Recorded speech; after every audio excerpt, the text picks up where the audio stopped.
নমস্কাৰ বন্ধুসকল, M C class স্বাগতম জনাইছোঁ। বন্ধুসকল, আজি আমি কথা পাতিম আমাৰ অসমৰে যুৱতী হাউলী, বৰপেটা ডিষ্ট্ৰিক্টৰ হাউলীটো নাম শুনিছে আপোনালোকে, ৰাসৰ বাবে বিখ্যাত। হাউলীৰ এজনী ছোৱালী জেছমিনা আক্তাৰ নামৰ ছোৱালীজনী BSc নাৰ্ছিঙৰ কাৰণে বেংগলোৰত গৈছিল।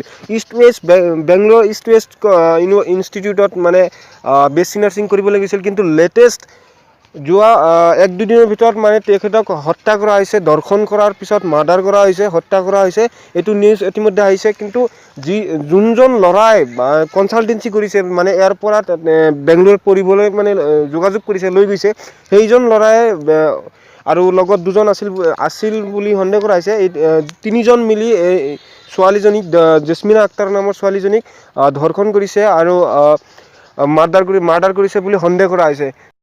বন্ধুসকল, যদি আমাৰ চেনেলটো নতুন আহি আছে তেনে চেনেলটো ছাবস্ক্ৰাইব কৰি লওক, কাৰণ যিকোনো লেটেষ্ট আপডেট সবৰ আগতে এইটো চেনেলত পাই থাকিব। বন্ধুসকল, আমাৰ অসমৰ ছোৱালী কি একচুৱেলি সুৰক্ষিত নহয় নেকি? বাহিৰত যাই কিনে ৰেপ কৰা হয়, তাৰপিছত মাৰ্ডাৰ কৰা হয়। একচুৱেলি অসম চৰকাৰে এইটোৰ ওপৰত কি ডিচিশ্যন ল'ব সেইটো পিছত দেখা যাব, আৰু কি ডিচিশ্যন লয়, কি একশ্যন লয়, সবৰ আগতে আপোনালোকক আপডেট দি থাকিম। বন্ধুসকল, যদি ভিডিঅ'টো ভাল লাগিছে তেনেহ'লে লাইক কৰক আৰু শ্বেয়াৰ কৰক বন্ধুসকললৈ, আৰু চেনেলটো ছাবস্ক্ৰাইব কৰি ৰাখি দিব, কাৰণ যিকোনো লেটেষ্ট আপডেট সবৰ আগতে পাই থাকিব। বন্ধুসকল, আজিলৈকে এইখিনিয়ে। থেংক ইউ, বাই।